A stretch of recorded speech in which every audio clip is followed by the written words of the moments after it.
వర్షాకాలం కారణంగా తాత్కాలిక ఏర్పాట్లతో ప్రజలకు త్రాగునీరు, విద్యుత్, శానిటేషన్ ఇబ్బందులు కలగకుండా చర్యలు తీసుకోవాలని తెలిపారు మంత్రి తుమ్మల.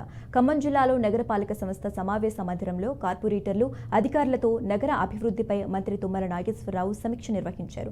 ఖమ్మం నగరానికి బ్రాండ్ ఇమేజ్ ఉండేలా సమగ్ర అభివృద్ధి జరగాలని అధికారులకు తుమ్మల సూచించారు. నగరాన్ని పరిశుభ్రంగా అందరికీ ఆమోదయోగ్యంగా ఉండేలా తీర్చిదిద్దాలన్నారు. రోడ్లు, వీధులు పరిశుభ్రంగా ఉండేలా చర్యలు తీసుకుని డ్రైనేజీలు బ్లాక్ కాకుండా నీరు నిల్వ లేకుండా ఉండేలా చూడాలని అధికారులను ఆదేశించారు.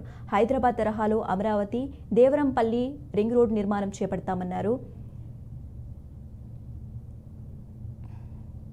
ఖమ్మం పట్టడాన్ని నాకు అవకాశం ఉన్న కాడికి నేను చేసుకుంటూ వచ్చా, కానీ శానిటేషన్లో నాకు అంత సంతృప్తికి లేదు. అందుకే దయచేసి వర్షాకాలం కాబట్టి మళ్ళీ రేపు ఖమ్మంలో ఇప్పుడు ఎక్కడ ఆంధ్రాలో కూడా డయేరియా డెంగ్యూ అనుకుంటూ వస్తున్నారు. అటువంటి పరిస్థితులు రావద్దు కాబట్టి మీరు కూడా కొద్దిగా శ్రద్ధ తీసుకోవాలి. ఇవన్నీ రావటానికి కూడా మనమే కారణం. మీరు ఒక టర్ము, నేను ఒక టర్ము, ఇంకొకటి ఒక టర్ము, మొత్తానికి మనమే కదా. ఆ డ్రైన్ల మీద మెట్లు కట్టించేది, ఆ డ్రైన్ల మీద స్లాబ్లు వేసేది, రోడ్లన్నింటిని ఆక్రమించుకునేది మీ కళ్ళ ముందే జరుగుతున్నాయి కదా. ఆ డ్రైన్లలో కొబ్బరికాయలు వేసేది, ఆ డ్రైన్లలో ప్లాస్టిక్ వేసేది. అందుకనే కదా గోడపాడు ఛానల్ చూసి నాకు కడుపు తరుక్కుపోయి శాంక్షన్ చేసే ముఖ్యమంత్రిని తీసుకొచ్చి. అది ఎంతవరకు అయింది?